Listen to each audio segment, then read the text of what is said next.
उसमें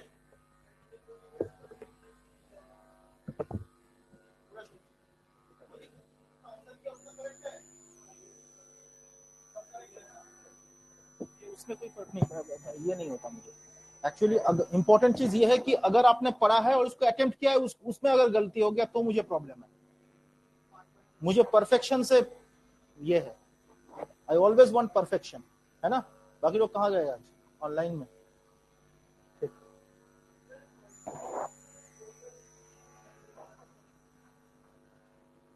टोटल कितने?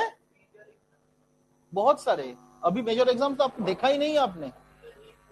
From the month of January वो जो चालू होगा, फिर फरवरी में आप देखोगे कि मार्च और अप्रैल में तो every alternate day full syllabus, और जनवरी से फुल सिलेबस चालू हो जाएगा। हालांकि दिसंबर का लास्ट वीक से ही फुल सिलेबस चालू हो जाएगा।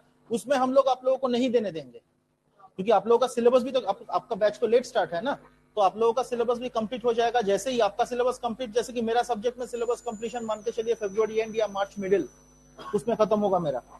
हालांकि ऐसे ऐसे करते करते मार्च के एंड तक कोशिश कर रहे हैं कि हर किसी का सिलेबस खत्म करवाए।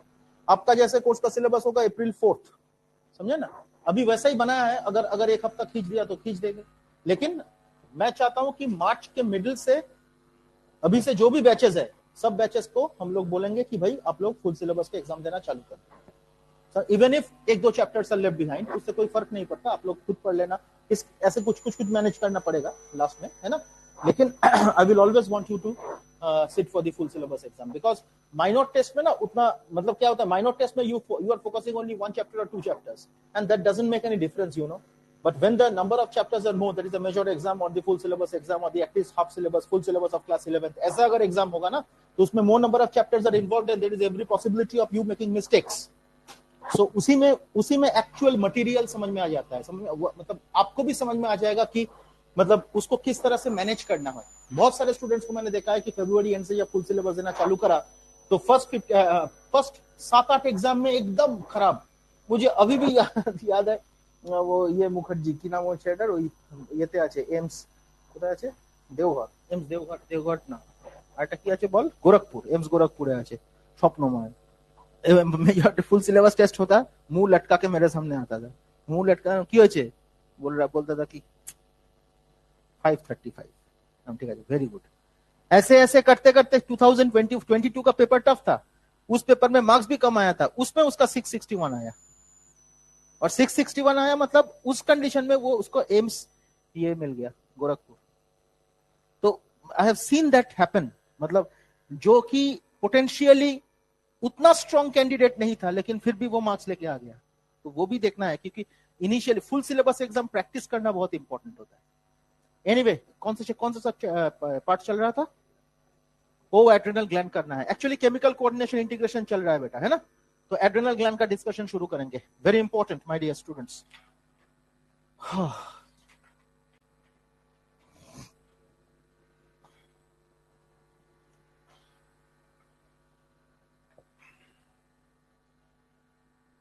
কিরে ভোরাসিয়াস লিফ ইটার, কেমন আছিস?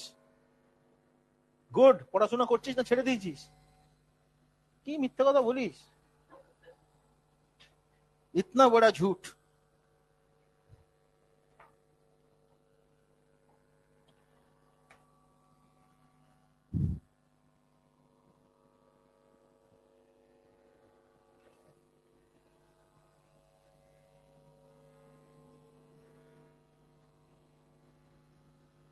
प्रेफरेबली कॉल्ड द सुप्रारेनल ग्लैंड्स, है ना। तो एड्रेनल ग्लैंड्स या तो सुप्रारेनल ग्लैंड्स। तो नाम से ही आपको पता चल रहा है एड्रेनल, किडनी के ऊपर रहता है ये। अच्छा हाँ, न्यू इंस्ट्रक्शन ऑफ एनटीए जो आया है 18 सितंबर को जो आया है, उसमें एड्रेनल ग्लैंड का जो पोजीशन है उसमें देखो,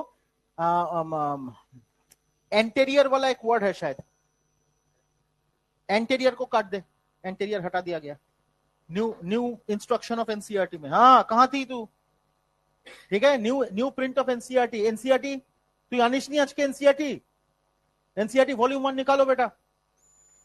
কত পেজ নাম্বার 337? हाँ 334? अरे कितना पेज नंबर है ना, 336 या 334 खोल देखिए 33। अरे ये तो मॉड्यूल এনসিইআরটি কোথায়? এনসিইআরটি ছাড়া আসবে না, এনসিইআরটি সব সময় নিয়ে আসবে আমার ক্লাসে, ঠিক আছে? क्या हो गया? ओ अच्छा, बैठ जा बैठ जा। तेरे पास एनसीईआरटी है? ए भुवनेश्वर, एक काम कर, उधर जा, लास्ट बेंच में जा। हाँ, उसको थोड़ा हेल्प कर दे। अरे तामझाम में ही टाइम चला जाता है, 1 मिनट नहीं है मेरे पास, जल्दी जा। क्या? बस ठीक है ठीक है। अच्छा, और एक बुक है, वो एक बुक है और ये एक बुक है, बस बस। কত ভালো দেখ, দেখেছিস ছেলে পিলে? खोल 335 खोल 335।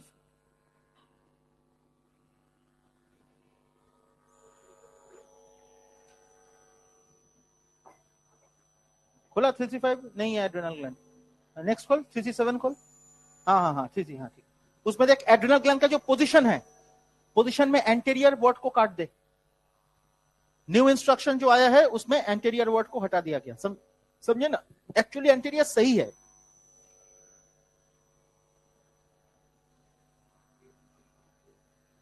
एंटीरियर पार्ट नहीं करना है, समझे ना? ऊपर किडनी के रहता है ना, ऐसे करके कैप जैसा रहता है, वो ठीक है, लेकिन थोड़ा सामने, ये सच है कि सामने की तरफ ऐसे टिल्ट करके रहता है, लेकिन उसको हटा दिया अभी, तो हम लोग उसको नहीं कंसिडर करेंगे, समझे ना?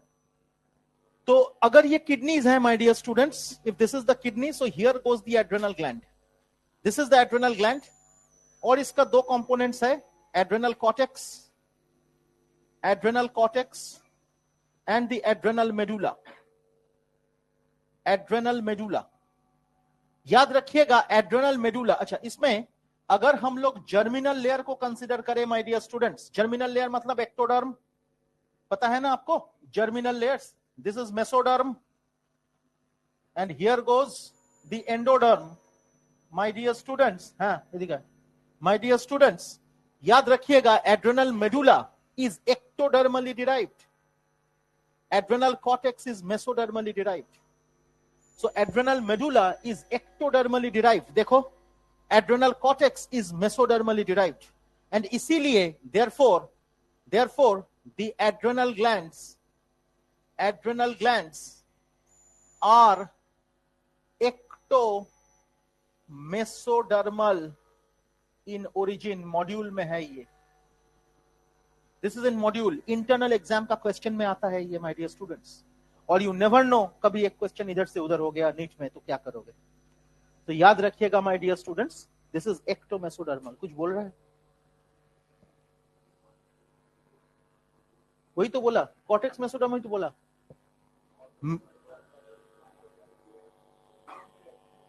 ऐसा क्या? हाँ, इसीलिए ना ये एक्सेप्शन है। जनरली हम लोग सोचते हैं कि मेडुला अगर होगा, वो सॉफ्टवेयर पार्ट है, वो मेसोडर्म से आएगा। अगर सॉफ्टवेयर पार्ट ही मेसोडर्म से आता तो बोन्स कैसे मेसोडर्म में डिराइव्ड है? अगर सॉफ्टवेयर पार्ट होने से आप लोग सोचते कि वो मेसोडर्म से आएगा, ब्लड सॉफ्ट टिश्यू है, softest tissue of the body, blood mesodermal in origin, तो बोन्स कैसे मेसोडर्मल इन ओरिजिन हो गया? बोन्स तो hardest substance in the hardest tissue of the body, softest tissue of the body blood, hardest tissue of the body bone, both are mesodermal derived. तो वो criteria नहीं है, समझ में आया? चलो, तो ये एक्टोमेसोडर्मल इन ओरिजिन, इस वेले की कोई दिक्कत किसी को माय डियर स्टूडेंट्स? अब हम लोग बात करेंगे एड्रेनल कॉर्टेक्स के बारे में, बहुत इंपॉर्टेंट डिस्कशन में आता है my dear students, adrenal cortex. अब ये एड्रेनल कॉर्टेक्स में it has 3 different layers of cells, 3 layers of cells, ठीक? अब 3 layer, formula glomerular filtration rate. क्या फॉर्मूला है? Glomerular filtration rate, GFR। G for zona glomerulosa, zona glomerulosa. F for zona fasciculata, R for zona reticularis। So zona glomerulosa, zona fasciculata and zona reticularis. Am I clear? 3 layers my dear, अब देखिए जोना glomerulosa जो है, let's come to the discussion of zona glomerulosa. Zona glomerulosa, this will secrete the hormone which is called क्यों बोलते पारबे, aldosterone, which is the mineral corticoid. समझे? Next जोना fasciculata, भागोलोकी, ये क्या रिलीज करेगा? कैसे बात कर रहे हो सर? ये रिलीज करेगा cortisol, which is glucocorticoid. Zona reticularis, ये रिलीज करेगा the hormone which is called adrenal androgens, which is also called sex corticoid. My dear students, why have we written it as adrenal androgens, my dear? Why did we write it as adrenal androgens and not androgen? Testis से कहां? Leydig cells, interstitial cells of Leydig. आप अगर volume 2 देखोगे NCERT page number 43 में क्या लिखा है? Between the outside the seminiferous tubule, between लिखा है एनसीईआरटी ते সেটা আমিও জানি, কিন্তু এনসিইআরটি তে আউটসাইড দ্য সেমিনিফেরাস টিউবুল কি আছে?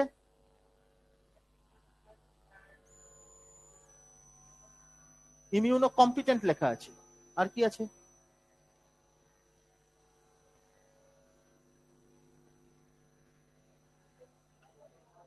अंदर रहता है seminiferous tubule, Sertoli cells and male germ cells. रैंकारेर साथे वेरी गुड स्टूडेंटेर এটা ডিফারেন্স. यस, ब्लड वेसल्स লেখা আছে না एनसीईआरटी তে? लिखा है ना एनसीईआरटी তে पेज नंबर 43 में. हम लोग ब्लड वेसल्स को नजरअंदाज कर देते हैं बेटा. पहली बात तो यह है, हम लोग लेरिक सेल्स पढ़ते हैं, उसके बाद कभी कभार इम्यूनो कॉम्पिटेंट सेल्स भूल जाते हैं. Those are general students. लेकिन जो गुड स्टूडेंट है वो इम्यूनो कॉम्पिटेंट याद रखते हैं, लेकिन उसके साथ साथ ब्लड वेसल्स भूल जाते हैं. लेकिन a ranker remembers all this. अगर सेल पूछा गया आपसे तो Leydig cells and immunocompetent cells, भागो लोग की बुझते पारछिस. अगर सेल्स नहीं पूछा गया, कंपोनेंट्स पूछा गया, तो ब्लड वेसल्स भी इंक्लूडेड. इससे सवाल आ गया मेरे मन में, नेक्स्ट एग्जाम में बनाएंगे. ठीक, कोई दिक्कत? हाँ जी, है क्या? नहीं, तुम लोगों का क्या है नेक्स्ट एग्जाम में? क्या है अभी, क्या हुआ तुम लोगों का एग्जाम? अभी चैप्टर कौन सा था? Neural control. तो नेक्स्ट एग्जाम में केमिकल कोऑर्डिनेशन आएगा, 2 आएगा, तो न्यूरल कंट्रोल भी आ जाएगा. न्यूरल कंट्रोल ना, क्या नाम है, रिप्रोडक्शन भी आ जाएगा. देखते हैं क्या है, मैं तो भूल गया क्या है सिलेबस. देख के ही बता देंगे क्या है सिलेबस. रुक जा, बता देते. वो कोर्स तो मैंने ही बनाया, तुम लोगों का भी कोर्स तो मैंने ही बनाया, कोई दिक्कत. तो ये हो गया ना 3. अब देख, all the 3 they are steroids and we call them steroids from adrenal cortex, তাই তো? From cortex, therefore we call them very good, corticosteroids. All these 3 are steroids in nature. Steroid मतलब क्या है?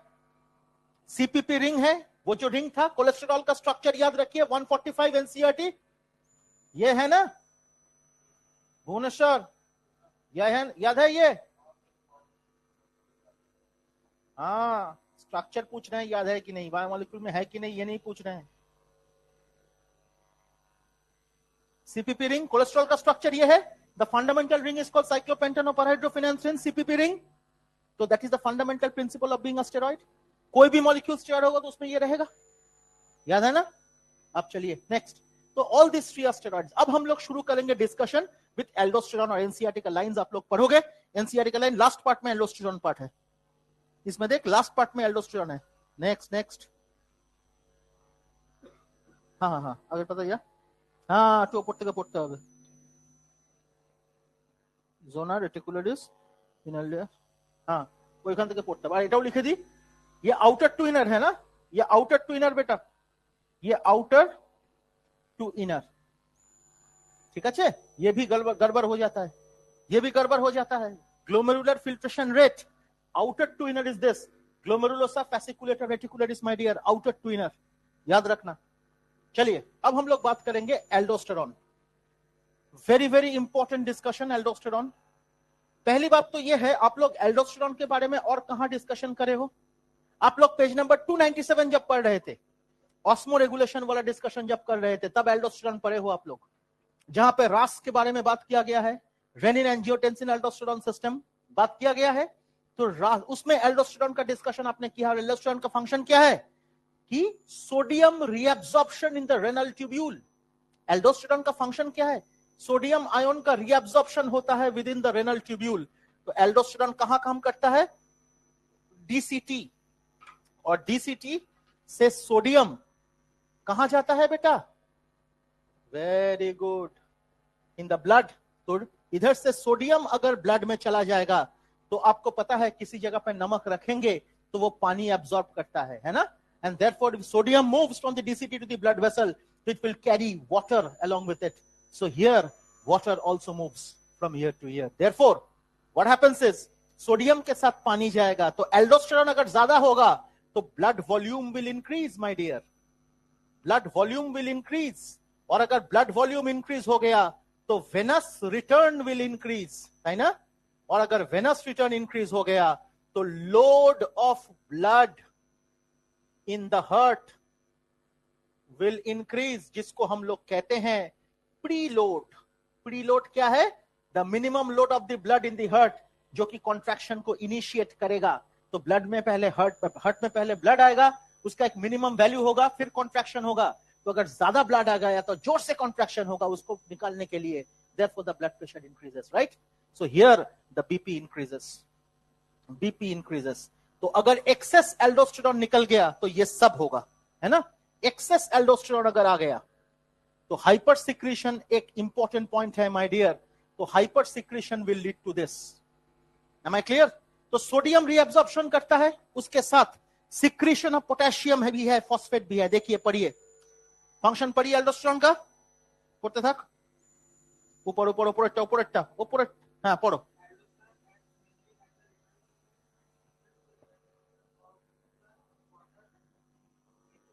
কি বলছে? Excretion of K plus and phosphate, এই তো বললাম আমি এক্ষুনি, I did tell you right now. ध्यान से देख, ध्यान से देख। अगर look here my dear students, अगर इधर से इधर सोडियम गया तो सोडियम ब्लड में चला गया, वाटर ब्लड में चला गया, कोई दिक्कत? इसका मतलब sodium and water have decreased from the urine, urine से कम हो गया तो उधर से उधर चला गया मतलब। But this aldosterone also promotes the secretion of K plus and secretion of phosphate. तो K plus and phosphate इधर से इधर मूव करेगा, मतलब in the urine phosphate and K plus will be present, इसीलिए लिखा excretion of K plus and phosphate। जब phosphate इधर से इधर देखो, when K plus and PO4 3 minus moves into the DCT from blood, कहां से आएगा? ब्लड से आएगा। तरमाने एटाके बोली सिक्रीशन। सिक्रीशन मतलब ब्लड से अंदर आने को हम लोग सिक्रीशन कहते हैं, और जिस रेनल ट्यूब्यूल से ब्लड में जाने को रीअब्जॉर्प्शन कहते हैं। ये पता है ना आप लोगों को माय डियर? रेनल ट्यूब्यूल से जब ब्लड में मूव करता है दैट इज कॉल्ड रीअब्जॉर्प्शन, और ब्लड से जब रेनल ट्यूब्यूल में मूव करेगा दैट इज कॉल्ड क्लियर। तो नाउ अगर Na plus and H2O, if it is reabsorbed in the blood and K plus and PO4 3 minus are secreted into the renal tubule, तो renal tubule में K plus and PO4 3 minus आया, मतलब वो urine में आया। So excretion of K plus and PO4 3 minus, इसको excretion भी आप कह सकते हो, इसको secretion भी आप कह सकते हो, क्योंकि secretion होगा तभी तो excretion होगा। secretion होबे तभी तो एक्सक्रीशन হবে माय डियर। समझ में आया? कैटरपिलर, कोई दिक्कत? चलो तो किलो, हाँ, then only it can be excreted via urine, है ना? इसीलिए एनसीईआरटी लिख रहा है एक्सक्रीशन, इसीलिए ब्यूटी ऑफ एनसीईआरटी। एक्सक्रीशन लिख दिया मतलब आप समझ लो कि ये सिक्रीशन करवाता है, तभी जाके तो एक्सक्रीशन होगा। ठीक, चलो नेक्स्ट। थेमेगेलिकानो, अच्छा ठीक है, तू लिखने फिर प्रोसीड कर। कृष्णा समझ में आया? वो पिक्चर बना दे साइड में, जो अलग से लिख नहीं रहे हो ये पिक्चर साइड में बना देना।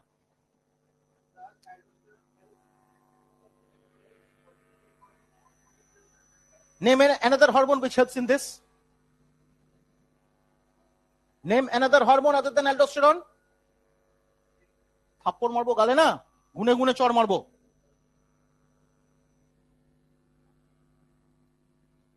মেরে ফেলবো কিন্তু আমি, ক্লাস থেকে বের করে দেবো। বলো, উঠা के कुर्सी उठा के मारेंगे तुझे। আমি বলেছিলাম এই কথাটা ভুলে যাবে তোমরা। हाँ, I told you you will forget this. देखो forget हो गया। Water and electrolyte balance लिखा था एनसीईआरटी में। How could you forget? I told you that you will forget. और देखो आज आप forget कर दिया। तो क्लास ध्यान से कर, भूल मत, बहुत मारेंगे। मैंने बोला था ना उस दिन जब पढ़ाया था, ये लाइन आप भूल जाओगे, और देखो आज भूल गए। ऐसे मेरा 25 साल नहीं हो गया, जनरल आंसर करके कोई रैंकर नहीं बनता। याद है मैंने बोला था, फिर भूल गया तू कि भुवनेश्वर कान पकड़। तो जैसे कि thyroid hormones water and electrolyte balance को मेंटेन करते हैं, एनसीईआरटी का लाइन है ये। मैं बोला था कि ये लाइन आएगा तो आपके दिमाग में एल्डोस्टेरॉन ही आएगा, थायराइड हार्मोन्स नहीं आएगा, लेकिन थायराइड हार्मोन भी आंसर है इसका। एग्जैक्टली यही लाइंस बोला था मैंने, देखो आज रिपीट हो गया। कितना दिन हुआ बीच में? 4 दिन होगा, समझे? चलो, तो ये हो गया। हाँ, थेमेगेलिकानो ना होएगा। तो एल्डोस्टेरॉन का बेसिक फंक्शन आपको समझ में आ गया? फिर से एक बार पर ऑस्मोरेगुलेशन ने किसब बोलছিলিস বল। एक सेकंड। मेंटेनेंस ऑफ, रुक जा, maintenance of water and electrolyte balance. Water balance तो है ही, एंड इलेक्ट्रोलाइट बोल। अच्छा, balance. Next point, body fluid volume. एक सेकेंड, बॉडी फ्लूइड वॉल्यूम बोलो, ऑस्मोटिक प्रेशर बोलो, एंड ब्लड प्रेशर। तो ये सब पढ़ा दिया मैंने, देख इसी में सब पढ़ा दिया। पहले पॉइंट क्या है? वाटर इलेक्ट्रोलाइट बैलेंस देख ही रहे हो गया। Number 2, body fluid volume. Water इधर जाएगा तो बॉडी फ्लूइड का वॉल्यूम बढ़ जाएगा, अभी मैंने लिखा है ना। फिर देख, ऑस्मोटिक प्रेशर, अगर आयंस चेंज होगा इसका मतलब osmotic pressure will also change, right? तो and then you see BP increases, BP changes. देखो यही मैंने लिखा था सबसे पहले, और यही देख रहे हो। तो हाइपर सिक्रीशन मैंने लिखा माय डियर स्टूडेंट्स। तो hyper secretion of aldosterone will result in the increase in all this, तो बीपी विल एब्नॉर्मली इंक्रीज। और अगर इधर देख, वाटर अगर इधर से इधर मूव कर गया तो lack of water in urine, so urine will be hyperosmolar, right? तो वाटर जो एदिक থেকে এদিকে एक्सेस हाइपर सिक्रीशन अगर हो रहा है तो एक्सेस मूवमेंट ऑफ वाटर, तो माने blood pressure is high and urine is hyper osmolar, मतलब volume of urine have decreased, है ना। पानी अगर यूरिन में कम हो गया, दैट मींस यूरिन का वॉल्यूम डिक्रीज हो गया, and therefore urine has become concentrated, therefore hyper osmolar. और इसीलिए any patient with high blood pressure is given a medicine called Lasix, जो urination बढ़ाता है, because increase in urination will result in decrease of blood pressure. Am I clear? दिमाग में रहेगा my dear students? So ये जो point है, hyper secretion अगर होगा my dear, therefore urine volume decreases, that is, बोलो, urine becomes हाइपर ऑस्मोलर, है ना बेटा। Urine becomes hyper osmolar. ये जो क्रिटिकल कंडीशन हुआ बॉडी के अंदर, this critical condition is called Conn's disease, CONN, apostrophe s. Exam का question. Hyper secretion of aldosterone, hyper aldosteronism is called CONS, CONN apostrophe S. I'm very sad. तो समझ में आ गया? कोई दिक्कत किसी को? क्लियर? नेक्स्ट डिस्कशन पे चलते हैं. बड़ा इंपॉर्टेंट डिस्कशन है my dear, that is cortisol. सब हार्मोन्स का बाप है, एनसीईआरटी में भी वही है. So next important hormone is the secretion from zona reticular, zona fasciculata, that is cortisol. So from zona fasciculata,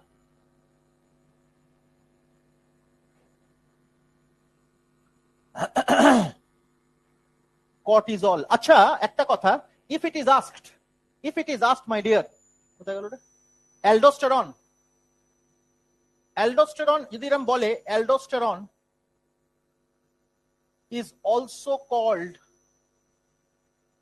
mineral corticoid. Is also called mineral corticoid. Why? Absolutely, osmoregulation, osmotic balance करता है. That means minerals का movement को coordinate करता है. अच्छा, aldosterone ने प्रथम line टा पढ़तो.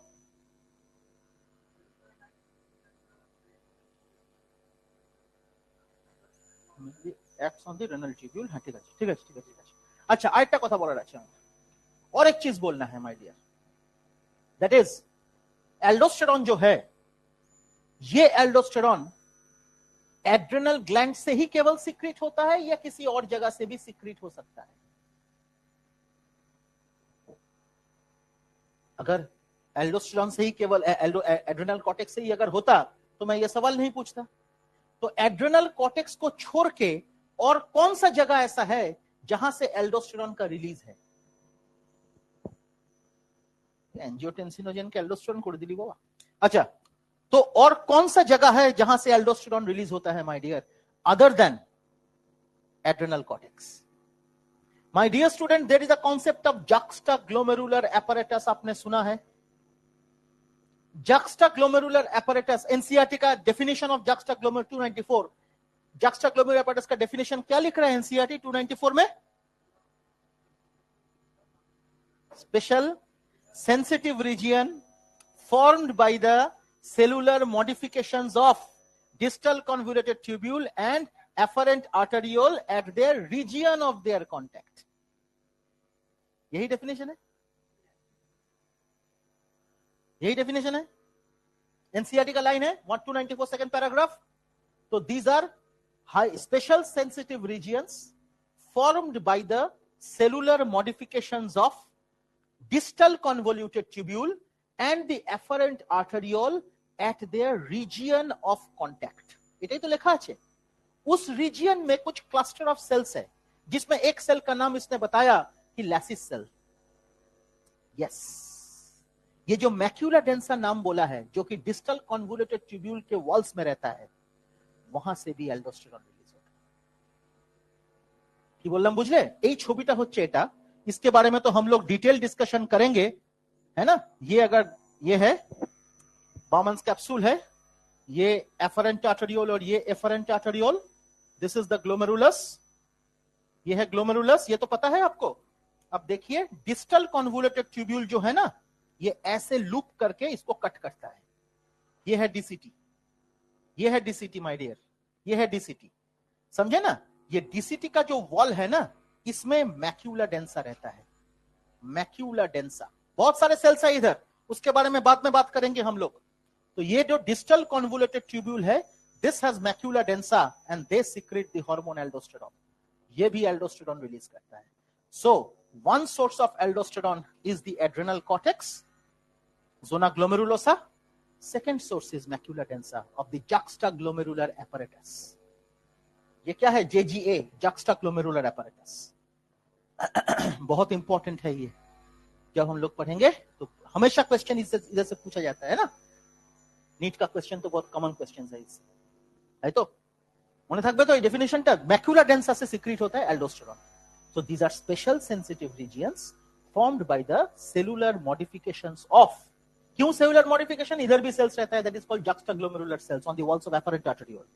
এখানে কিছু সেলস আছে এই মাঝখানটাতে, that is called lacis cells বলছিল না, তো phagocytic cells of the kidney. তো এ ক্লাস্টার অফ সেলস, ওই জন্য form by the cellular modifications of distal convoluted tubule and the afferent arteriole at their region of contact। हाँ, very very important। तो उधर से भी एक सोर्स है। सेकेंड, चलो कॉर्टिजोल। तो मुझे लगता है लगभग जो भी क्वेश्चंस बोलना था मैंने बता दिया, जो भी क्वेश्चन मुझे बोलना था एल्डोस्टेरोन के हवाले से सब बता दिया। और हर किसी का असर्शन रीजनिंग आप कर सकते हो, ये जो पॉइंट्स लिखा गया है माय डियर स्टूडेंट्स, हर किसी का असर्शन रीजनिंग आप कर सकते हो, हर किसी का रीजन यही है, हर किसी का रीजन यही है, इसी के आधार पे आप हर कोई भी आंसर कर सकते हो। क्लियर हो गया? Got it? Can we proceed? चल, अब हम लोग बात करेंगे कॉर्टिजोल, लाइफ सेविंग हार्मोन कहते हैं हम लोग। आपके इंटरनल एग्जाम का क्वेश्चन है, हो सकता है नीट का भी, पहले एम्स में आ चुका है ये क्वेश्चन। लाइफ सेविंग हार्मोन बहुत सारे एक्टिविटीज को ये बढ़ा देता है, वो भी हम लोग पढ़ेंगे क्या क्या एक्टिविटीज को ये बढ़ाता है। My dear students, it's a catabolic hormone, सबसे बड़ी बात ये है। So it's a catabolic hormone, catabolic माने ब्रेक डाउन करेगा, कैटाबॉलिक हार्मोन। ठीक है माय डियर स्टूडेंट्स, अब बताइए, शुरू करिए। थे लिखा नो, अच्छा इसका कॉर्टिजोल का, कॉर्टिजोल का ग्लूकोकॉर्टिकॉइड अभी मैंने लिखा था इधर, यही है, ठीक है। कैनो? बिकॉज ग्लूकोज मेटाबॉलिज्म के ऊपर बड़ा इंपॉर्टेंट असर है इसका। चलिए, ग्लूकोनियोजेनेसिस करेगा, ग्लाइकोजेनोलाइसिस भी करेगा, पर ग्लाइकोलाइसिस, ग्लूकोनियोजेनेसिस, फिर बोल लाइपोलाइसिस। अच्छा, मैं सुनी ग्लाइकोलाइसिस, इसलिए सवाल पूछा।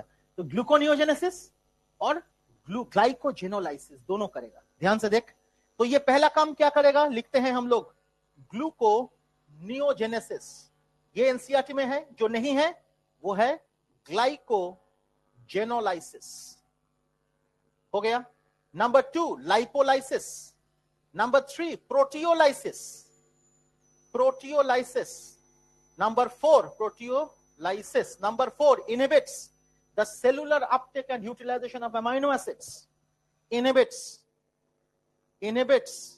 the cellular uptake and utilization of amino acids, cellular uptake and utilization of amino acids। तो ये भी हो गया। तो gluconeogenesis, glycogenolysis, then proteolysis, lipolysis, then inhibit the cellular uptake of glucose amino acids and utilization। हो गया। আরেকটা কথা বলে রাখি, जो लिखा नहीं है अमाइनो एसिड के साथ एंड ग्लूकोज, इसको भी इनहिबिट कर देता है। ठीक, चलो नेक्स्ट। ओ हाँ, बोल। हाँ, maintaining the cardiovascular system and kidney functions, maintaining cardiovascular system सब पढ़ाएंगे, cardiovascular system and kidney functions, अच्छा ना, एंड किडनी फंक्शंस। इसके साथ और एक पॉइंट लिखा हुआ है, that is RBC synthesis, erythropoiesis, तो इट हेल्प्स इन एरिथ्रोपोएसिस। আরেকটা আছে না পয়েন্ট, ও হ্যাঁ, ওই ডিফেন্স में ইনহিবিশন, बोलो anti inflammatory reactions, immune response, anti inflammatory reactions and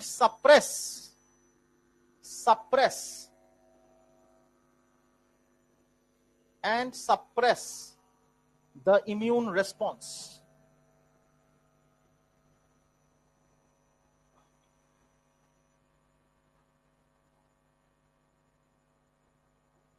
and suppress the immune response.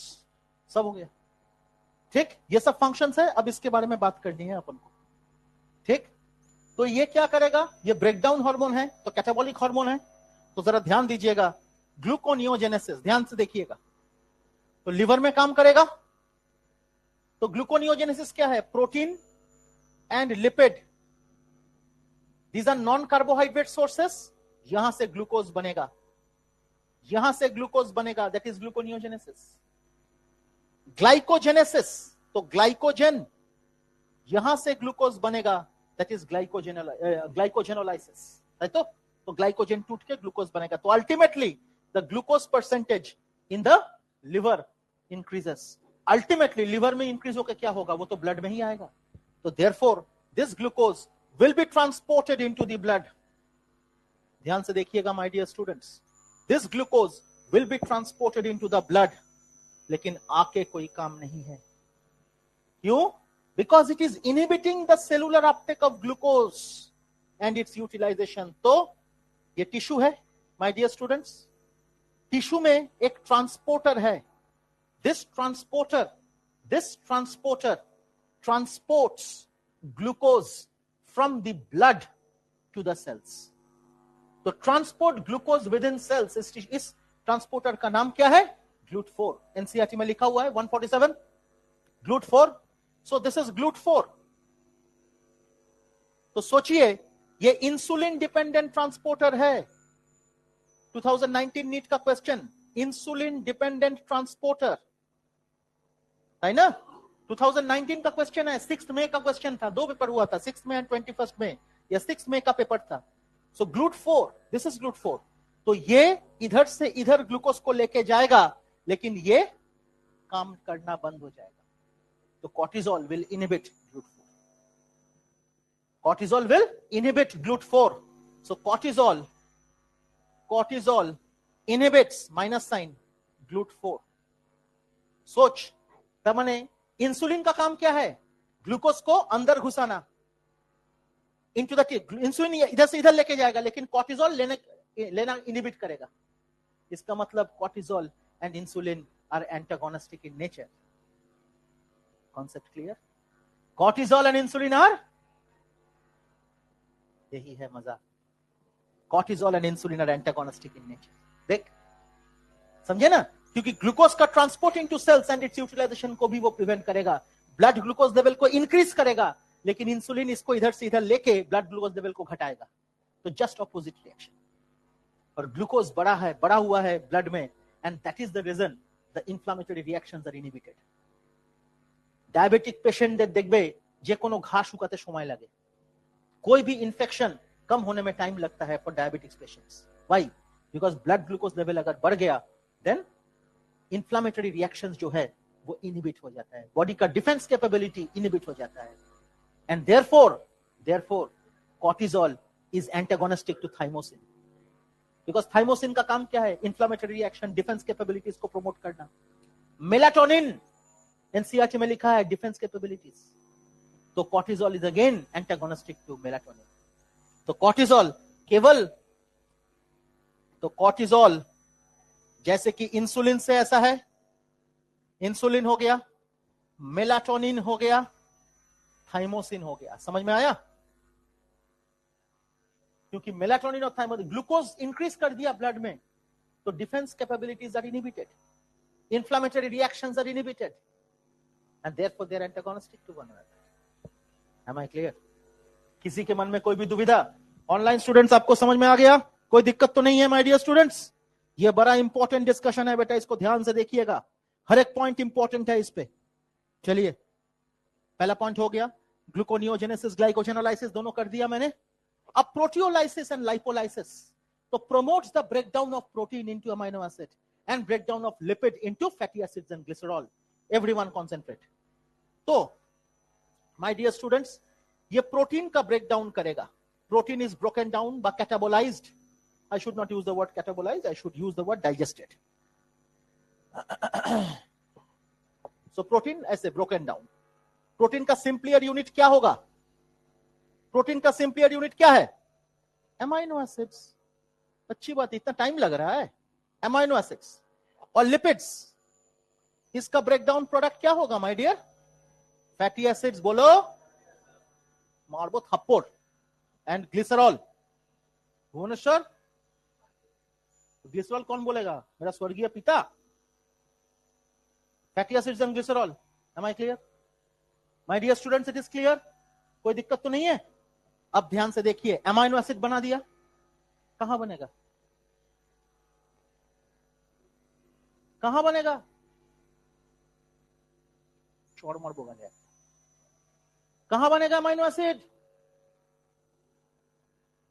Protein टूट रहा है लिवर में, अमीनो एसिड लिवर में बनता है my dear. Small intestine, very good caterpillar, पाता खेला होच्छे,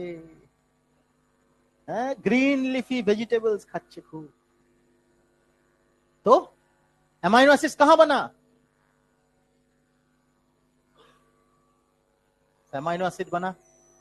फैटी एसिड कहां बना? इधर ही तो बना, डाइजेशन का प्रोडक्ट है। तो इंटेस्टाइन में आ गया सब। अब इंटेस्टाइन से ये कहां जाएगा? ब्लड में जाएगा। तो अमीनो एसिड बहुत सारे मैकेनिज्म है जहां से ब्लड में जाता है। तो डिफ्यूजन, तो अल्टीमेटली दिस इज एब्जॉर्प्शन। हम लोग लिखते हैं इसको एब्जॉर्प्शन।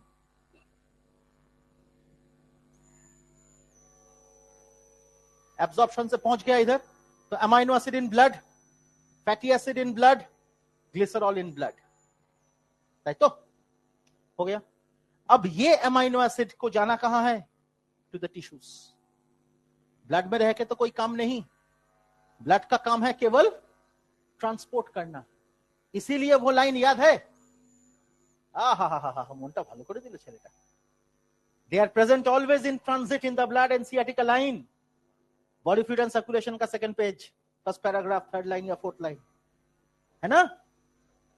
तो इसीलिए अमीनो एसिड, अब देख इधर से इधर जाना है लेकिन ये इनहिबिट करेगा। फैटी एसिड इधर से इधर जाना है, ये इधर से इधर जाना है, सब इनहिबिट कर देगा। तो सबका कंटेंट बढ़ गया कहां? इन द ब्लड। सेल में नहीं जा रहा है, ग्लूकोज नहीं जा रहा है, अमीनो एसिड नहीं जा रहा है, फैटी एसिड ग्लिसरॉल नहीं जा रहा है, कुछ भी नहीं जा रहा है। Dangerous situation. ब्लड में जो हमेशा रहना नहीं चाहिए वो हमेशा है। ब्लड का काम था उसको सेल में देना, सेल ले नहीं रहा है, और ले नहीं रहा है और उसका यूटिलाइज भी नहीं कर रहा है। अल्टीमेटली सेल के अंदर उसका मेटाबॉलिज्म बंद हो गया। वही तो लिखा है ना, सेलुलर अपटेक का utilization amino acids and glucose. Amino acid लिखा ना, अपटेक भी इनहिबिटेड है, और अपटेक अगर इनहिबिटेड है तो यूटिलाइजेशन कैसे होगा? तो सोच the solutes in the blood has now increased, right? And therefore solute increase or blood volume increase, solute in the blood have increased, and therefore the pressure of the blood in the glomerulus have increased. Therefore glomerular filtration rate बढ़ गया, and therefore all these solutes will get filtered from the glomerulus and enter into the Bowman's capsule. Or load of solute in the Bowman's capsule has increased. The load of solute in the Bowman's capsule अगर increase होगा तो उसका जो reabsorption हो रहा है from the PCT वो भी inhibited हो जाएगा। इतना ज्यादा load है, कितना reabsorb करेगा? नहीं कर पाएगा। And therefore these will come in urine. So protein comes in urine, fatty acids come in urine, glycerol comes in urine, glucose comes in urine, and therefore NCERT लिख रहा है kidney functions.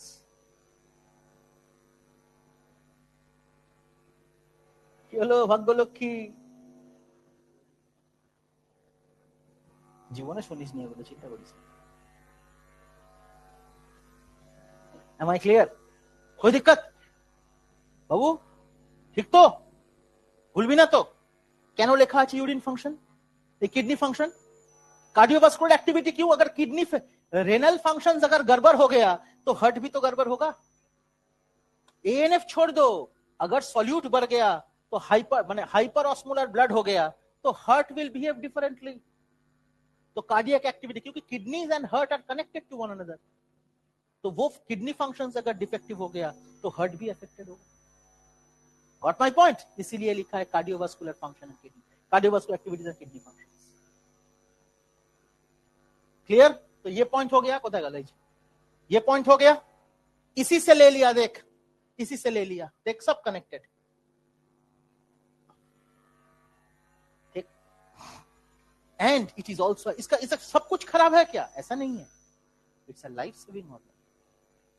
It promotes erythropoiesis, increases RBC count। High altitude condition में जब RBC count increase करवाना है याद है ना NCERT volume 2 page number 228 2021 NEET का question, high altitude sickness Rohtang Pass लिखा है ना एनसीईआरटी में वॉल्यूम 2 में। तो उस कंडीशन में जो इंक्रीज्ड आरबीसी सिंथेसिस होगा दैट इज बाय कॉर्टिसोल, इसीलिए लाइफ सेविंग हार्मोन।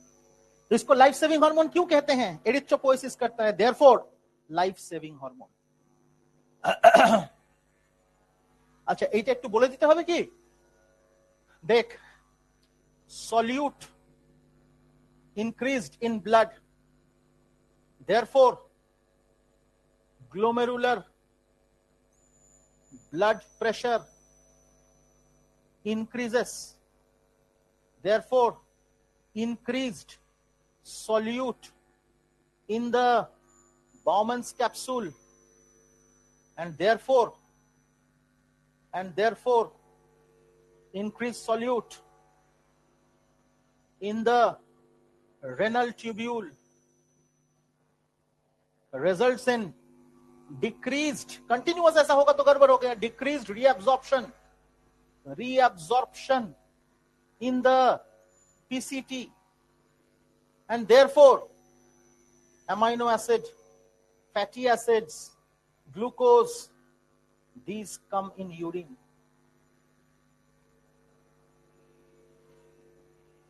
बुझते बच्चों, this come in urine, disease condition. तो renal functions affected, therefore renal or kidney functions affected, therefore cardiovascular activity affected. ठीक है ना बेटा, सब हो गया। एंटी इंफ्लेमेटरी भी बता दिया मैंने, ग्लूकोज इंक्रीज करने से होता है। बोलो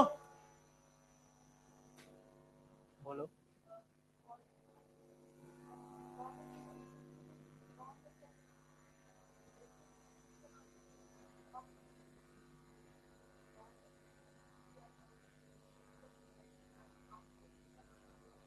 नॉर्मल कंडीशन में नहीं आएगा, लेकिन हाइपर सिक्रेशन अगर हो गया तो ये सब सिम्टम्स आता है।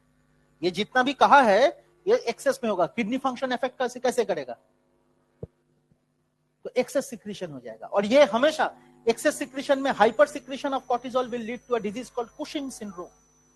तो हाइपर सिक्रेशन इसका, अब इसका हाइपर सिक्रेशन के बारे में बात करेंगे माय डियर। तो hyper secretion will lead to Cushing syndrome. रुक जा, hyper secretion gives rise to Cushing syndrome. Symptoms क्या है? 3 फेमस पॉइंट्स है। नंबर 1 ध्यान से देख, क्या कहते हैं? Moon face.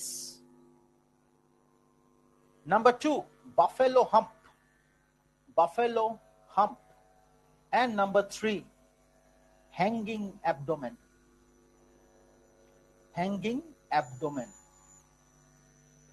Moon face, buffalo hump and hanging abdomen। Moon face কেন হয়? मून फेस হয় because of kidney failure। Protein metabolism अगर डिफेक्टिव हो गया, ये कहां लिखा है पता है? किडनी फेलियर होता है, very much similar to the symptoms of kwashiorkor. NCERT में है, मतलब पुराना एनसीईआरटी में है ना, लिखा हुआ है क्वाशियोरकोर 266। तो उसमें लिखा है ना क्वाशियोरकोर में, तो इडिमा लिखा हुआ है, देखो लिखा है ना, इडिमा माने स्वेलिंग। तो किडनी फेलियर अगर होता है बेटा तो सबसे पहले मुंह स्वेल होता है, and deposition of fluid in the interstitial space of the face. इसीलिए लाइट में वो माने वाटर आ गया ना, तो इसके लिए क्या है ना, वो थोड़ा ग्लॉसी दिखेगा, एंड देयरफॉर मून फेस गोल हो जाता है due to deposition of water, renal functions affected. तो moon face. Buffalo hump, that is deposition of fat, abnormal deposition of fat at the nape of neck, buffalo hump, ऊंचू हो गया। and hanging abdomen, इतना ज्यादा पानी भरता है body में क्योंकि किडनी फंक्शंस अफेक्टेड, तो पेट फूल जाता है, एसाइटिस हो जाता है, तो पेट ऐसे हैंग हो जाता है with stretch marks called stria abdominis। जरूरी नहीं है, छोड़ दो, लेकिन hanging abdomen। समझ में आया? all these symptoms are of Cushing syndrome। ठीक, कोई दिक्कत?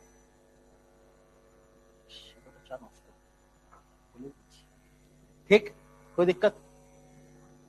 एंट्रो অ্যালকোহল ওরকম হয়েছে তো অনেক, লিভার ফেলিওর হয়, ওখানেও তো একই গল্প বাবা। লিভার अगर फेलियर होता है बेटा तो किडनी फेल होगा, क्योंकि liver, kidney, heart and lungs are connected. RAS pathway पढ़ते हो आप जब, all the 4 organs are connected. ये जो मल्टी ऑर्गन फेलियर बोल के एक कंडीशन होता है जिसमें मरता है इंसान, वो मल्टी ऑर्गन फेलियर है क्या? Liver, kidney, lungs and heart all fail. ये जो हार्ट फेलियर है आप जो पढ़ते हो, ड्यू टू लंग फेलियर, माने pneumonia in the lungs, lungs सही से अगर ऑक्सीजनेशन कर नहीं पाएगा तो हार्ट फेलियर होगा, congestive heart attack, heart failure, sorry, तो उसको कंजेस्टिव हार्ट फेलियर कहते हैं ना हम लोग। Am I clear with this my dear? किसी के मन में किसी भी जगह पे कोई भी दिक्कत?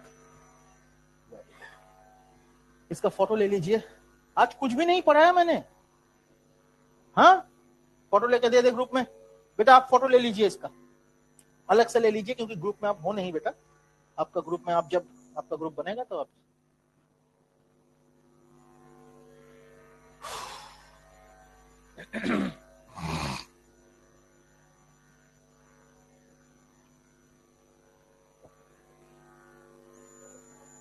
सेसोमोन इसको ही कहते हैं। तो स्ट्रेस ऑन द बॉडी ना, ब्लड वॉल्यूम इंक्रीज हो गया, मतलब सॉरी ये ब्लड में ये सब इंक्रीज हो गया, it's a stress like condition, giving stress to the kidney, giving stress to the heart, so it's a stress hormone. हाँ, इसको स्ट्रेस हार्मोन भी कहते हैं। इट इज लिखना तो इधर एक सेकंड, लाइफ सेविंग है तो इसके लिए, स्ट्रेस इसके उल्टा के लिए, मतलब it is giving stress to the kidney functions. अच्छा कोথায় এই भुवनेश्वर, और एक बार पिक्चर उठाना है, stress hormone gives stress to the kidney functions, gives stress to the cardiac functions, हाँ डेफिनेटली। और नॉर्मल कंडीशन में भी तो ऐसा, फिर उसको इनहिबिट किया जाएगा। हाइपर सिक्रेशन में इनहिबिशन नहीं होता है। एक्सेस सिक्रेशन कब होता है? जब उसका नेगेटिव फीडबैक सही से काम नहीं कर रहा है। लेकिन नॉर्मल कंडीशन में भी तो ये होगा, जैसे ही ये चालू होगा तुरंत नेगेटिव फीडबैक हो जाएगा, ये कम हो जाएगा। लेकिन कम नहीं हो रहा है, नेगेटिव फीडबैक नहीं हो रहा है, मतलब ये कंटिन्यूअसली ज्यादा हो रहा है। That is the case of hyper secretion ना, বুঝতে পেরেছো? এটা আমাকে ও জিজ্ঞেস করছিল, ক্যাটারপিলারও জিজ্ঞেস করছিল। ক্যাটারপিলার এটা বুঝতে হবে আগে, সরি, এটা বুঝতে হবে, you have to understand that normal condition में भी जब कॉर्टिसोल रिलीज हो रहा है तब भी तो ये सब सिचुएशन क्रिएट करता है, लेकिन तब तुरंत नेगेटिव फीडबैक हो जाता है और कॉर्टिसोल का रिलीज को कम किया जाता है ना। But in case of hyper secretion negative feedback is not that prominent, इसीलिए ना हाइपर सिक्रेशन हो रहा है, तो ये डोमिनेट करेगा। चलो ठीक है।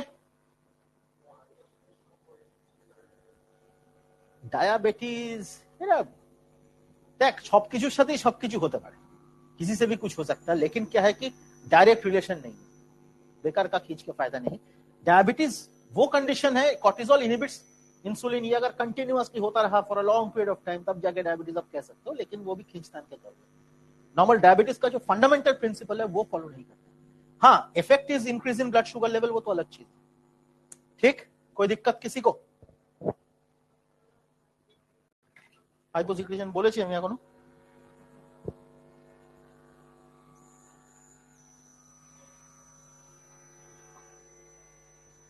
इस पार्ट को इरेज कर सकते हैं।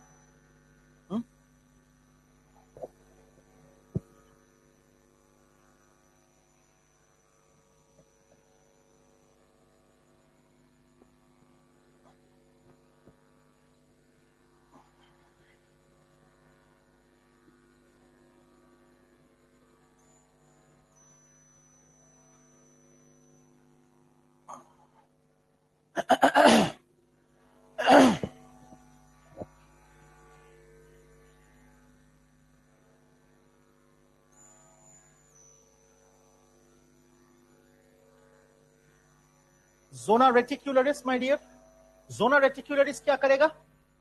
It will result in the secretion of adrenal androgens. तो increase secretion of androgen, androgen का इंक्रीज सिक्रेशन। तो एंड्रोजन का अगर इंक्रीज सिक्रेशन हुआ देन व्हाट विल हैपन? तो हाइपर सिक्रेशन ऑफ एंड्रोजन। इसका जो हाइपर सिक्रेशन है, एक चीज याद रखिएगा, एंड्रोजन से ही टेस्टोस्टेरोन बनता है। Testosterone and androgen are similar chemicals. तो it also helps in androgen से टेस्टोस्टेरोन भी बनता है, so that also helps in erythropoiesis.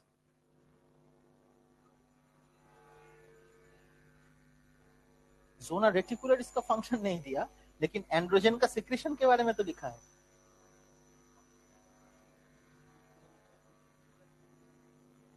Adrenal cortex का फंक्शन लिखा है, लेकिन उसका 3 लेयर है, उसके बारे में भी डिस्कशन है। देखो जब एल्डोस्टेरोन के बारे में डिस्कशन है उस जगह पे देखो, देखो जोना फैसिकुलेटा के बारे में लिखा है ना, जेनो रेटिकुलर के बारे में लिखा है ना ऊपर, देखा, तो उसमें भी पढ़ना है, समझे ना। चलो अब क्या हाइपर सिक्रेशन अगर होगा एंड्रोजन का, तो in male in female, in male in female, male में क्या होगा, द कंडीशन इज गायनेकोमेस्टिया, माने female like enlargement of the breasts, female like enlargement of the breasts, हो गया। Number 2, in case of female, it is male like symptoms, formation of beards and mustache, hoarseness of the voice, that is called adrenal virilism. So formation of beards and mustache, formation of beards and mustache,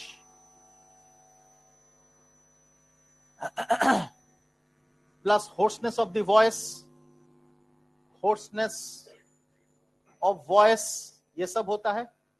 So these are all the symptoms of hypersecretion of androgen, है ना, हो गया last. अब देखिए adrenal cortex का जो भी hormones है वो मिनरल कॉर्टिकॉइड हो गया, ग्लूकोकॉर्टिकॉइड हो गया, सेक्स कॉर्टिकॉइड हो गया, सभी का हाइपर सिक्रेशन हम लोगों ने पढ़ा। मिनरल कॉर्टिकॉइड या एल्डोस्टेरोन का है कॉन्स डिजीज, नेक्स्ट हम लोगों ने ग्लूकोकॉर्टिकॉइड या कॉर्टिजोल का पढ़ा, that is Cushing syndrome, and अभी हम लोग एंड्रोजन का पढ़ा, दैट इज एड्रेनल विरिलिज्म या तो गायनेकोमेस्टिया। बट हम लोगों ने हाइपोसिक्रेशन नहीं पढ़ा, ये एक बार जिक्र किया कुछ देर पहले मैंने डाटा। तो हाइपोसिक्रेशन के बारे में हम लोग क्या सोचते हैं, याद रखिएगा बेटा, हाइपोसिक्रेशन तीनों का एक ही डिजीज, ये तब होता है जब there is the formation of auto antibodies against the cells of the adrenal cortex, resulting in the destruction of the adrenal cortex, resulting in lack of secretion of the hormone and therefore hyposecretion. The entire thing is an autoimmune disease called Addison's disease. And this was the first endocrine disease that was discovered, and therefore Addison is called father of endocrinology. समझ में आया? तो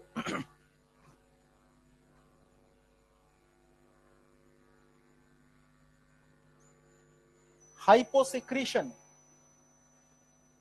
if autoantibodies are produced against the cells of the adrenal cortex, তখন কি হবে?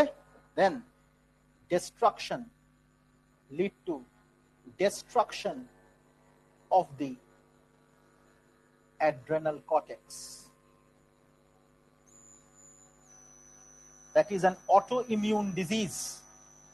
Autoimmune disease called Addison's disease.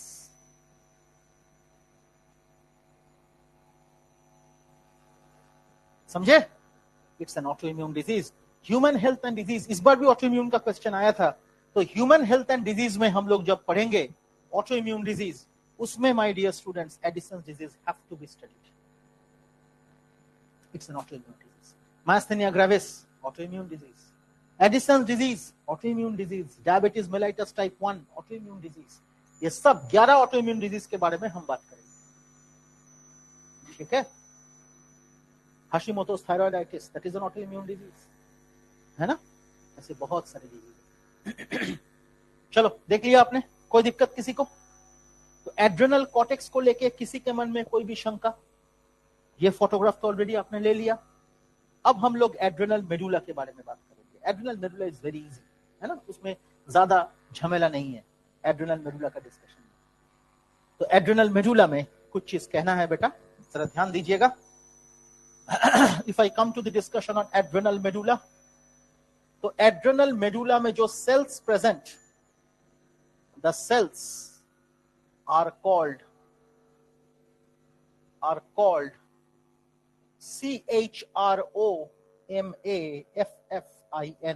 chromaffin cells. The cells माने ये colour लेता है, स्टेन लेता है. So the cells of adrenal medulla are called chromaffin cells. और इसी सेल से जो सिक्रीशन है, हाइपर एक्शन लीड्स टू, ये सिक्रीट क्या करता है, क्या सिक्रीट करेगा? It will secrete the amino acid derivatives, है ना. एनसीईआरटी के हिसाब से amino acid derivatives like adrenaline, which is also called epinephrine, and noradrenaline or norepinephrine, which is actually together called catecholamines, है ना. catecholamines. ठीक. कौन सा अमाइनो एसिड से आता है ये? फिनाइलएलानिन या टायरोसिन. सो दीज आर कौन सा amino acid derivative? These are tyrosine derivatives. Tyrosine derivatives. और इसका फंक्शन तो आपको पता ही है, fear, fight, flight, and all sympathetic stimulus. ये भी पढ़ाया था आपको. sympathetic stimulus जब होगा, जो भी चेंजेस आपके बॉडी में होता है, सब कंडीशन में यही रिलीज होता है. बेसिकली नॉरएड्रेनालिन है. एनीवे, तो अभी आपको पता चला कि रिजल्ट निकल रहा है 2 घंटे बाद. तो जो भी चीजें आपके बॉडी के अंदर चेंजेस होंगे, all these are sympathetic stimulus, है ना. और सिंपैथेटिक स्टिमुलस में adrenaline and non adrenaline act करेगा. डर गए, टेंशन हो गया, emergency situation, so these are also called the emergency hormones. These are also called the emergency hormones. Am I clear with this? Photo ले लीजिए, उस part का ले लो. तो adrenal cortex and adrenal medulla को लेके किसी के मन में कोई भी दिक्कत तो नहीं है? एक बड़ा सा ग्लैंड है एड्रेनल ग्लैंड, तो उसको ध्यान से हम लोगों को पढ़ना होता है. तो हमने पढ़ लिया एड्रेनल ग्लैंड.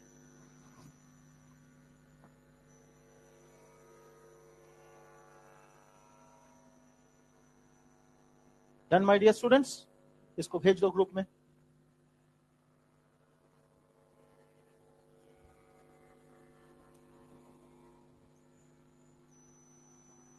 अब एड्रेनल ग्लैंड के बाद हम लोग कौन सा ग्लैंड पढ़ेंगे? We will study the pancreas. Next major gland is the pancreas. Pancreas के बारे में भी हम लोग कुछ चीजें डिस्कस करेंगे. सबसे पहले एक बार रिवाइज कर पैंक्रियास के बारे में एक बार जनरल डिस्कशन कर लेते हैं. सबसे पहली बात तो ये है, पैंक्रियास है क्या? पैंक्रियास इज अ हेटेरोक्राइन और अ मिक्स्ड ग्लैंड, है ना. इट इज एंडोडर्मली डिराइव्ड, एंडोडर्म से आता है. पैंक्रियास का और एक इंपॉर्टेंट ये है कि पैंक्रियास में एक्सोक्राइन सेल्स भी है, एंडोक्राइन सेल्स भी है. Exocrine cells secrete enzymes, endocrine cells secrete hormones. Endocrine cells pancreas का टोटल पार्ट का कितना है? 1 to 2%. And total number of cells approximately, that is called islets of Langerhans, because it was discovered by Paul Langerhans. इसीलिए इसका नाम है islets. Islets क्यों? Because these cells act as clusters, that is island, like island or clusters. इसीलिए कहते हैं islets, है तो. और फिर ये जो पैंक्रियास का जो सेल्स है, they will be responsible. कितना नंबर है इसका? 1 to 2 millions. Total number of islets of Langerhans are 1 to 2 millions. NCERT का लाइन. और पैंक्रियास का जो एंडोक्राइन पार्ट है, that is, this consists of several cells like alpha cells, beta cells, delta cells, PP or F cells. Alpha cells secrete the hormone glucagon. Beta cell secrete the hormone insulin, जिसके बारे में कई चर्चे हैं और बहुत सारे अच्छे अच्छे क्वेश्चंस भी पूछा जाता है. 2022 में भी बहुत अच्छा क्वेश्चन पूछा गया था with reference to biotechnology, page number 211. And delta cell secrete somatostatin and PP or F cells secrete pancreatic polypeptides, which is also called folliculostatin. That is PP or F. NCERT has mainly given stress to alpha cells and beta cells, लेकिन हम लोग दो और जो cell है उसका जो hormone है उसके बारे में भी एक लाइन करके जरूर पढ़ेंगे। ठीक, तो अल्फा सेल्स के बारे में अगर हम लोग बात करें माय डियर, अल्फा सेल्स का नाम है अल्फा सेल्स सीक्रेट करेगा हार्मोन ग्लूकागॉन। और एक चीज याद रखिएगा, जितने भी पैंक्रियाटिक हार्मोन्स है सब पेप्टाइड्स है। जितने भी पैंक्रियाटिक हार्मोन्स है हर एक हार्मोन इज अ पेप्टाइड। अब अल्फा सेल्स से ग्लूकागॉन रिलीज करता है, ग्लूकागॉन भी पेप्टाइड है। अब अगर ग्लूकागॉन पेप्टाइड है तो glucagon it was actually discovered by Kimball and Martin. तो ग्लूकागॉन का फंक्शन क्या है? Ultimately all the processes which increase the blood glucose level उसको वो प्रमोट करेगा, like neoglucogenesis, like glycogenolysis, NCERT में लिखा हुआ है। And both this process occur within liver. So glucagon works synergistically with cortisol. देख कॉर्टिजोल में भी तो वही होता है, ब्लड ग्लूकोज लेवल को इंक्रीज करवा देता है। Very much in the same way glucagon works synergistically with cortisol.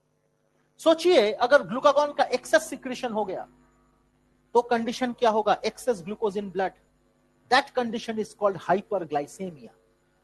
तो हाइपरग्लाइसेमिक कंडीशन होगा, और अगर परसिस्टेंट हाइपरग्लाइसेमिक कंडीशन होता रहा ब्लड में, therefore glucose will come in urine and therefore the condition is called glycosuria। बुझते पारो? लैक ऑफ इंसुलिन से भी ये होगा और एक्सेस ग्लूकागॉन से भी ये होगा। And let me tell you, आपको पता है बहुत अच्छी तरह से that glucagon and insulin they are antagonistic to one another, exactly reverse function करता है ना? So all the processes which increase the blood glucose level are promoted by mediated by glucagon। very much in the same way insulin के बारे में अगर बात करेंगे तो इंसुलिन का बहुत इंपॉर्टेंट रोल जो है, it decreases the blood glucose level by the movement or transport of glucose from the blood to the tissues, इसीलिए GLUT4। और इंसुलिन एनसीईआरटी लिख रहा है इंसुलिन कहां काम करता है? हेपेटोसाइट्स एंड एडिपोसाइट्स, माने लिवर सेल्स में काम करेगा। तब माने GLUT4 will act on hepatocytes, GLUT4 will act on adipocytes, है ना? तो हेपेटोसाइट्स एंड एडिपोसाइट्स में इंसुलिन काम करता है। So insulin all those things जेटा अल्टीमेटली डिक्रीज करेगा ब्लड ग्लूकोज लेवल, उसको इंसुलिन प्रमोट करेगा। That is glycogenesis is promoted. Glucose से ग्लाइकोजन बनना मतलब क्या? ब्लड से ग्लूकोज घट गया, तो that is promoted by insulin, right? Inhibited by glucagon. तो insulin does all those things which are required to decrease the blood glucose level.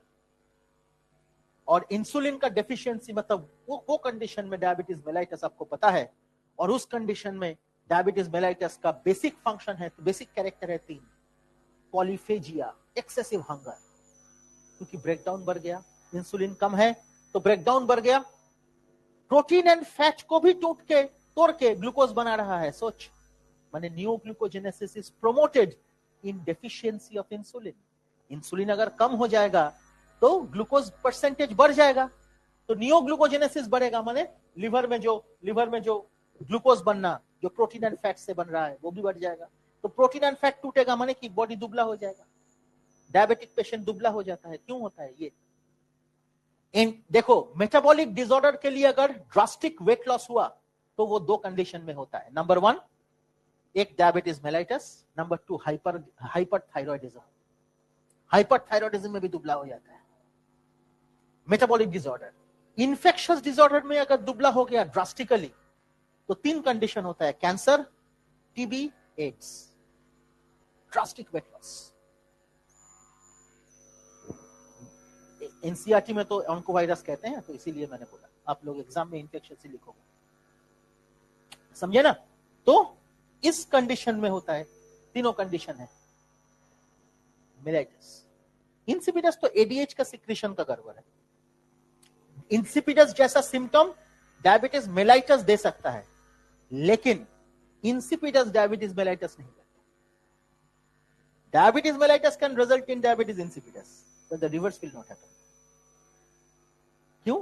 Diabetes mellitus में क्या होता है? ब्लड ग्लूकोज लेवल बढ़ जाता है, और एक्सेस ब्लड ग्लूकोज लेवल क्या करेगा? इनहिबिट करेगा एडीएच रिलीज को, हाइपोथैलेमस को इनहिबिट करेगा। एडीएच रिलीज इनहिबिट हो जाएगा, एक्सेस यूरिनेशन। तो डायबिटीज मेलाइटस में पॉलीयूरिया होता है, मैंने बताया polyphagia excessive hunger, number 2 polyuria excessive urination, and number 3 polydipsia excessive thirst. বুঝতে পেরেছো? So in all these conditions what happens is in diabetes mellitus these three major conditions happen। और diabetes mellitus का दो type है, type 1 and type 2। Type 1 is an autoimmune condition, मतलब auto antibodies are produced against the beta cells of the islets of Langerhans। Auto antibody produce होगा, destruction of the beta cells, तो autoimmune disease है type 1, जिसको हम लोग को autoimmune disease में पढ़ना पड़ेगा।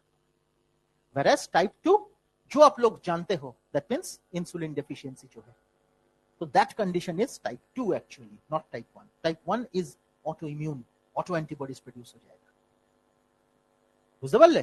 तो this is all about the discussion on insulin. और इसी में हम लोग इंसुलिन का और एक डिस्कशन करेंगे विद रेफरेंस टू बायोटेक्नोलॉजी वाला पार्ट, जहां पे आपको यह भी पढ़ना है कि इंसुलिन का अगर स्ट्रक्चर हम लोग पढ़ते हैं तो ए चेन बी चेन होता है मैच्योर्ड इंसुलिन में, इमैच्योर में ए बी सी तीनों होता है, और A chain and B chain में A chain has 21 amino acids and B chain have 30 amino acids. So insulin is a polypeptide made up of 51 amino acids. हम लोग ये पढ़ेंगे। आर्टिफिशियल इंसुलिन हम लोग करेंगे तो ह्यूमुलिन के बारे में बात होता है, एली लिली 1983 याद है। एंड देन उससे जो क्वेश्चन है, जब हम लोग ऑक्स से आइसोलेट करते थे इंसुलिन, है ना, तो कैटल और पिग से आइसोलेट करते थे, then it causes allergic reaction, used to cause allergic reaction. 2022 NEET का एक जबरदस्त क्वेश्चन था इंसुलिन को रिलेटेड, है ना, which of the following points are justified for artificially synthesized insulin. Artificial insulin से कौन कौन सा सिम्टम होता है, वो तो उन लोग समझे ना। तो ये डिस्कशन हम लोग कल करेंगे, बुझे? कोई दिक्कत किसी को? आज का जो डिस्कशन हुआ समझ में आया आप लोगों को? पढ़ लेना। और ये क्या नाम है, ये जो एल्डोस्टेरोन का फंक्शन, जो भी इसका फंक्शन है, ये सब पढ़ लेना बेटा, ऑल इंपॉर्टेंट। कल हम लोग इंसुलिन के बारे में बात करेंगे, है ना। पैंक्रियास वाला पार्ट कंप्लीट करेंगे कल, और कल ही पैंक्रियास हो जाएगा, और पैंक्रियास के साथ आपका बाकी जो जीआई हार्मोन्स है वो भी हो जाएगा, तो ज्यादा नहीं है। टेस्टिस ओवरी जो है वो पार्ट भी कोशिश करेंगे, और एक दो क्लास में खत्म हो जाएगा ये चैप्टर, मैक्सिमम 2 क्लासेस। सैटरडे तक ये चैप्टर कंप्लीट, मंडे से we will start with reproduction, human reproduction. बुझली? क्वेश्चन सॉल्व करो, आज क्वेश्चन सॉल्व कर लेना, अभी क्वेश्चन सॉल्व कर सकते हो, मॉड्यूल का क्वेश्चन निपटाओ, ठीक है, मॉड्यूल का क्वेश्चन निपटाना चालू कर दो, ठीक है, चलो, थैंक यू। बुझते पारली बाबा? Very good.